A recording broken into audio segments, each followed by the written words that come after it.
dealing with cuts. See the numbers in round 7. Barrett only 28 punches thrown.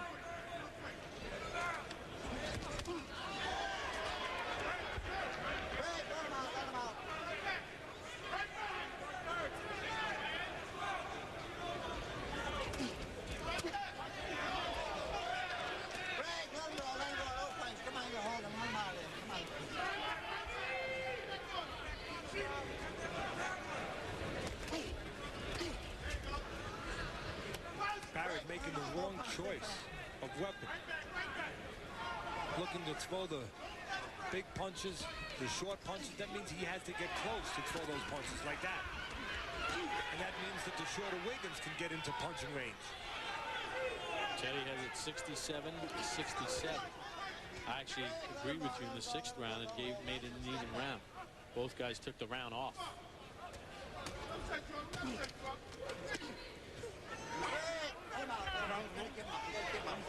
Hey, I think if Wiggins can find his 2nd win and get his work rate back up a little bit, then he's going to give Barrett a lot of problems, because Barrett looks a little gassed, taking this fight on short notice, even though he has been in the gym and even though he fought a little less than a month ago.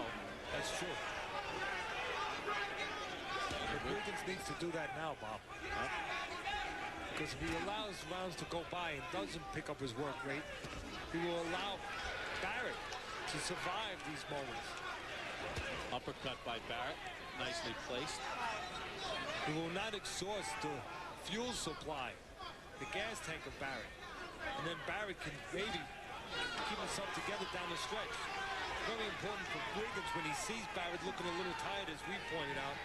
You give him a little push downhill. Lead left hand from Wiggins after Barrett had scored with a nice combination. Again, the southpaw Wiggins. The biggest advantages he has, he's a southpaw, he's very game, and he has some power. But the disadvantages, he's short, he's a little raw, a little crude. He will reach in, he will leave himself wide open. A couple nice combinations by Monte Barrett here in the 8th. Wiggins landed a straight left. Play ball.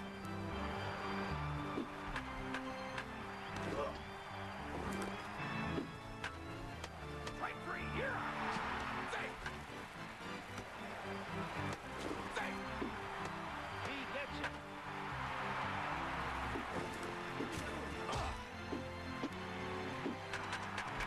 Rated E for everyone.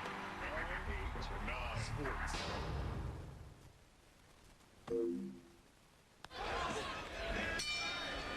Well, the last 3 rounds, things have slowed down a little bit here with Robert Wiggins and Monte Barrett. Final 2 rounds to unfold. Close fight, no knockdown so far in the fight. The taller Barrett has not used his jab at all. Wiggins in the middle rounds had this fight rough and tumble, but his work rate has dropped. And really, Teddy, it's anybody's fight, at least according to your scorecard and mine. Yes, it is. More importantly, the fight has been in the area where Wiggins would like it.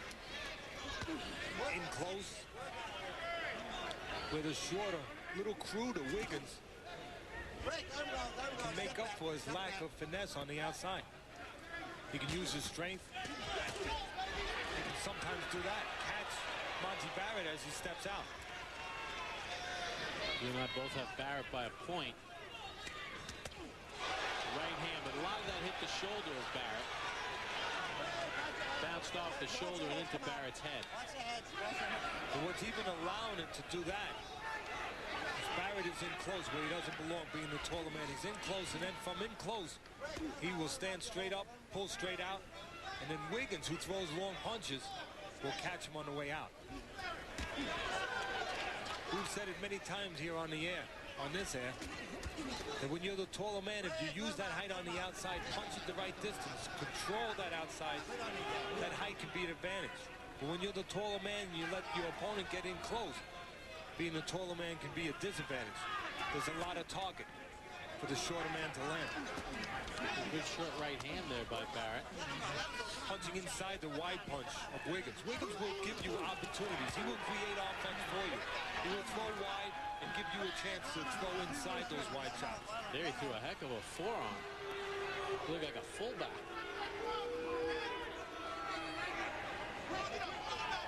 Even if Barrett, in this very close fight, which is not a pretty fight, winds up winning it, I believe he's chosen a wrong way to go about it.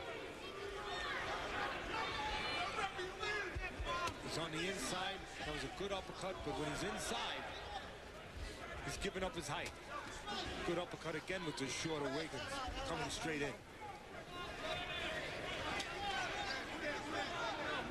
Barrett said he was going to give Wiggins a steady diet of the jab. It hasn't happened. And that would be the best way for Barrett to take advantage of his height. Starting with that jab. The punch that's closest to your opponent. The punch that can be delivered at the longest distance. Wiggins trying to land that huge punch.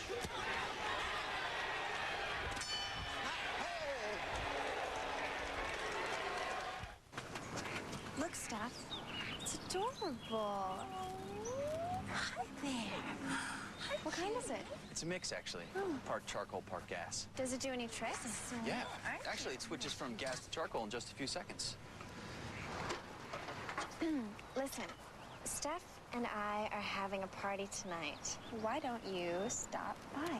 The Charbroil 2-in-1 Charcoal Gas Grill. It's man's new best friend. What a chick magnet.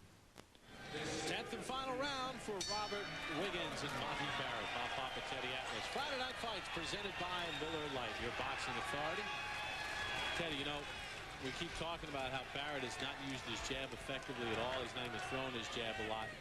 But, you know, you do have to think maybe taking this fight on short notice, knowing he's not, you know, really ready to fight. Maybe he was just looking for that one punch to end it quickly. Possible. Mindset's so important for a fighter, and that mindset can be influenced by your condition or lack of. No doubt about that. There's a good straight right hand by Barrett as Wiggins once again makes that available by reaching, falling in. And for Wiggins, if he comes up on the short end of this stick, you know, through 7 rounds, he was right there. But his workload just dropped off tremendously. If Wiggins would have kept up a steadier workload, who knows? Maybe he had Barrett really doubting himself. Funny thing how those things work out. So far, the guy who had the full amount of time to prepare for the fight, Wiggins, his workload lower than the guy who filled in on late notice. As you said, Wiggins would only have himself to blame if he drops this fight on the scorecard. He's been able to get close. It's not like he hasn't been able to get inside. It's a taller, more skilled Barrett. He's been able to get close. He just hasn't done enough the last several rounds when he's gotten there. You know, we mentioned right at the top, Barrett having the better skills, being more polished. But he hasn't always kept the landscape, kept the geography where he needs to keep it to show the better skills. On the outside, he can show that. He can show the speed.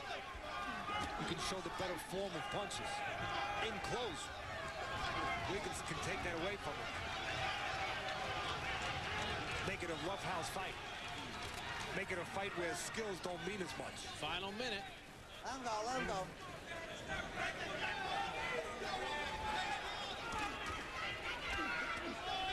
Wiggins not doing a good job of working the body on Barrett enough either, Teddy. No, and when he gets inside to work that body, he needs to keep those hands free. He is putting his hands behind, as you can see right there, behind Barrett. There's no way you can work the body when your hands are behind your opponent's back. And there's no way you can come from behind if you're behind on the scorecards. If your hands are behind your opponent's back. They need to be in position to work. If you're going to score and come back in this fight, which we think he's behind it. Well, whenever Barrett's gotten distance, he's been able to counter, he's been able to pick his spots. He's had the faster hands. Well, both guys had to deal with cuts. Barrett took the fight on 3 days' notice. Hasim Rockbund likes Barrett's performance. Critical fight for both men. Did Robert Wiggins get the win? When we return to Friday Night Fights, we'll get the judges' scorecards on your boxing authority.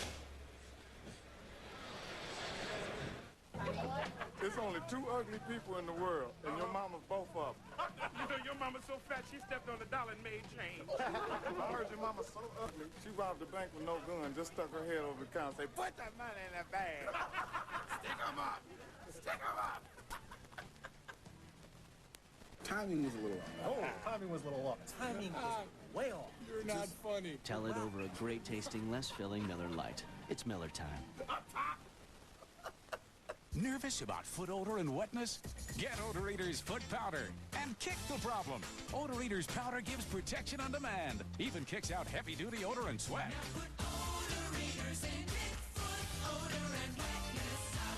We're going in.